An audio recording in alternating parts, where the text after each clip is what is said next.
Hello students, today I am going to start my next topic, chapter 1, sexual reproduction, page number 9 of NCERT book.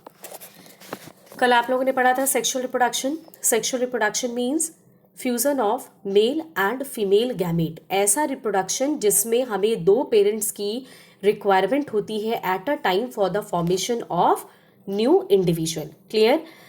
Sexual reproduction involves the formation of male and female gamete in either the same individual or two individual. या तो एक individual ही उसी के लिए required हो जिससे कि दोनों सेक्सेस के दोनों हार्मोन्स दोनों हमारे गैमीट्स प्रोड्यूस हो जाए एक ही से, या दो अलग अलग हमें इंडिविजुअल्स की ज़रूरत हो जो सेपरेट अपने गैमीट्स का प्रोडक्शन कर सकें. These gametes fuse to form the zygote which develops into new individual.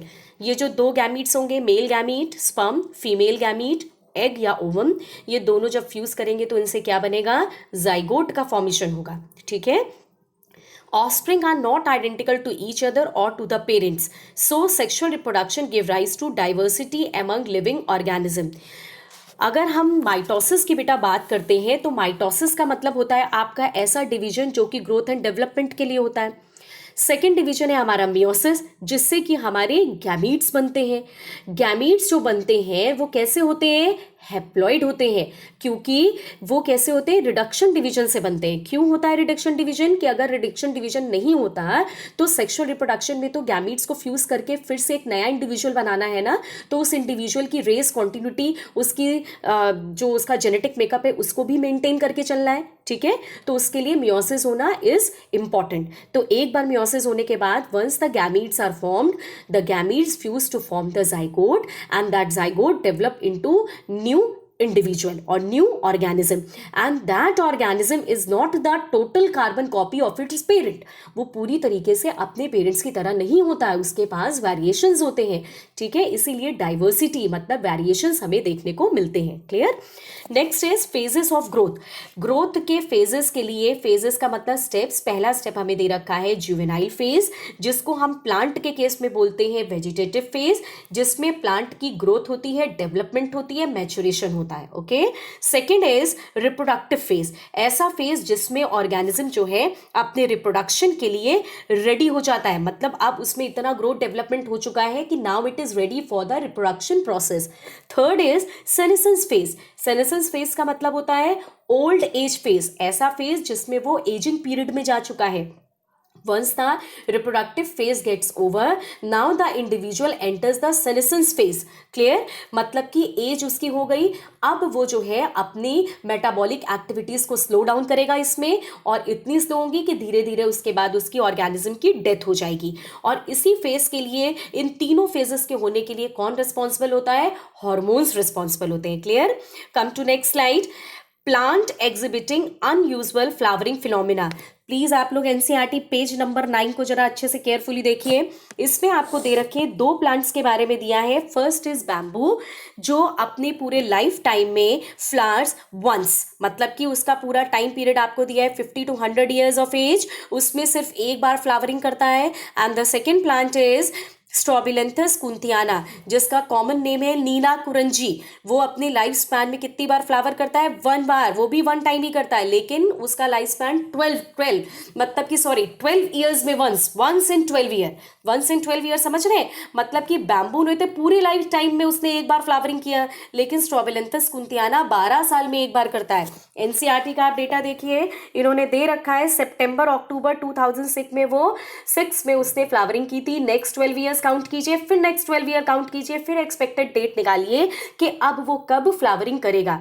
अब उसका डिस्ट्रीब्यूशन कहाँ है, कहाँ पे प्रेजेंट है, ये कहाँ पे होते हैं प्लांट्स? ये होते हैं केरला, कर्नाटका, तमिलनाडु. ये पूरा ब्लू कलर का दिखने लगता है जब इसमें फ्लावरिंग होती है. बहुत ही ब्यूटीफुल होता है, इसीलिए बहुत ही कॉमन प्लेस है टूरिस्ट के लिए घूमने के लिए. Clear? Come to next paragraph, जिसमें आपको साइकिल्स के बारे में दिया है. पहली साइकिल है आपकी एस्ट्रस साइकिल, जो कि नॉन प्राइमेट्स में होती है. मेंस्ट्रुअल साइकिल जो कि प्राइमेट्स में होती है. कौन सी cycle? Oestrus and menstrual. Difference आता है आपके बोर्ड एग्जाम में कि ओवरीज में जो साइक्लिक चेंजेस होते हैं पर मंथ, ओविडक्ट में जो साइक्लिक चेंजेस होते हैं, नॉन प्राइमेट्स में हम उसको एस्ट्रस साइकिल के नाम से जानते हैं, and in case of the primates one we called it as a menstrual cycle. Clear. Next is continuous breeders and seasonal breeders. What are continuous breeders? जो अपने रिप्रोडक्टिव फेज में कभी भी रिप्रोडक्शन कर सकते हैं. ठीक है, उनका कोई फेवरेबल सीजन नहीं है, कोई फेवरेट टाइम नहीं है कि उनको तभी रिप्रोडक्शन करना है. वो कभी भी रिप्रोडक्शन कर सकते हैं अपने रिप्रोडक्टिव पीरियड में. Clear. They are called continuous breeders. लेकिन कुछ आपके ऑर्गेनिजम्स ऐसे हैं जिनको अपने रिप्रोडक्शन के लिए एक पर्टिकुलर सीजन की रिक्वायरमेंट होती है, उसे हम क्या बोलते हैं? Seasonal breeders. Okay. Come to next slide. Events in sexual reproduction. Page number 10 of NCERT. Actually this is very complex. बहुत ही typical होता है, complex होता है. इसीलिए इसको easy करने के लिए इसको 3 steps में divide किया गया है. First is pre-fertilization event, fertilization event and last is post fertilization event. Fertilization होने से पहले का इवेंट और उसके होने के बाद का इवेंट. तो बात आती है, सवाल उठता है, what is fertilization? Fertilization means fusion of male and female gametes. Pre fertilization मतलब उससे पहले का टाइम पीरियड. उस पीरियड में भी हमने 2 स्टेप्स में पढ़ना है इसको. First is gametogenesis and second is gamete transfer. Gametogenesis का बेटा क्या मतलब होता है? Process of formation of gamete. Male और फीमेल के गैमीट्स का फॉर्मेशन. ठीक है, मेल के गैमीटोजेनेसिस को हम बोलते हैं स्पर्मेटोजेनेसिस और फीमेल को बोलते हैं oogenesis. ठीक है, स्पर्मेटोजेनेसिस का मतलब होता है formation of sperms and oogenesis means formation of egg और ओवन. ठीक है, अब इसको फिर से यहाँ पे ध्यान दीजिए कि gametes formed are haploid in nature and formed by which division? Meiosis division. Cells which undergo meiosis division called as myocytes. Myocytes are always diploid 2n. वो सेल्स जिसमें meiosis हो रहा है वो 2n है. जिनसे हमारे गैमीट बनते हैं वो क्या होते हैं? n होते हैं. 2n से n बन रहा है. डिप्लॉइड से हैप्लॉइड का फॉर्मेशन हो रहा है. ठीक है, once the gametes are formed, in some cases the gametes formed are morphologically totally similar. There is no distinguish between male and female gamete. तो उनके ऐसे gametes को हम लोग बोलते हैं homogametes and isogametes. When there is distinguish, when there is difference between the male and female gamete, then they are called as heterogametes or anisogametes. Clear? जब morphologically वो देखने में same नहीं होते हैं, कुछ हमारा difference होता है, तो हम उसे क्या बोलते हैं? anisogametes बोलते हैं. Clear? एनाइसोगैमीट्स के केस में 2 केसेस हैं हमारे. एक मेल को हम बोलते हैं एंथेरोजॉइड्स और फीमेल को हम क्या बोलते हैं? देखिए दे रखा है आपको, एग और ovum. Is that clear? Again very important point of page number 11 NCERT book. आपको टर्म्स दे रखी है मोनोइशियस, डाइशियस. बेटा मोनोइशियस का मतलब होता है एक ही ऑर्गेनिज्म में when both the sexes are present in the single organism, उसे आप बोलते हैं मोनोइशियस. जब अलग अलग होता है तो आप उसे क्या बोलते हैं? डाइशियस बोलते हैं. ठीक है, मोनो मीन्स सिंगल. ठीक है, तो इसे हम बोलते हैं होमोथैलिक. और अगर अलग अलग है, सेक्सेस सेपरेटली प्रेजेंट है, तो हेट्रोथैलिक और डाइशियस. तो अगर हम डाइशियस की बात करें तो मतलब मेल अलग होगा, फीमेल अलग होगा.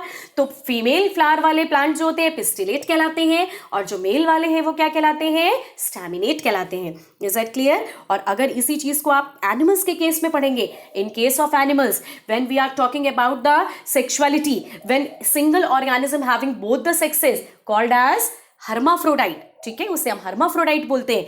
और अगर अलग अलग है तो यूनिसेक्सुअल. क्लियर हो रहा है ना? यूनिसेक्सुअल. देखिए यहाँ पे आपको लास्ट लाइन में आपकी बुक में भी दे रखा है, examples clearly mention. Cockroach is an example of unisexual species और earthworm example of hermaphrodite organism. Is that clear? Next slide. Gamete transfer. अब आपने गैमीटोजेनेसिस भी बेटा पढ़ लिया. अब once the gametes are formed, now the second point is very important point, how they transfer. भाई बन तो गए, गैमीटोजेनेसिस हो गया, now the gametes are ready, but now the second very important step is the transfer of gametes. अभी तो mail और female separately बना है, जब वो ट्रांसफर होगा तभी तो जाकर के फ्यूजन होगा. तो इसको ट्रांसफर होने के लिए हमें एक मीडियम की जरूरत पड़ती है. ठीक है, एक medium is required, one medium is required for the transfer of gametes. In most of the cases, male gametes are motile in nature and female is non-motile or stationary.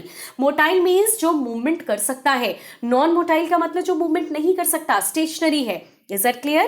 अब देखिए इसी से रिलेटेड एक आपका रीजनिंग का question आपके exam में बन सकता है. Is very important. Why the count of male gamete is more than that of the female gamete? Why? क्यों? क्योंकि मेल गैमीट को अपनी बॉडी से फीमेल गैमीट तक जाना होता है इतने लंबे पाथ को तय करके।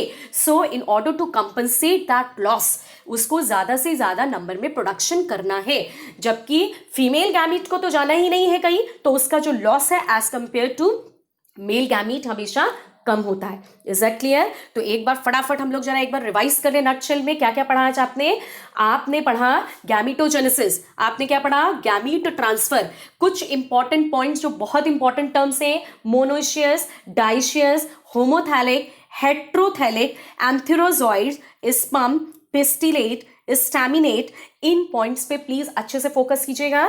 Thank you so much. इसके आगे नेक्स्ट स्लाइड में। Thank you.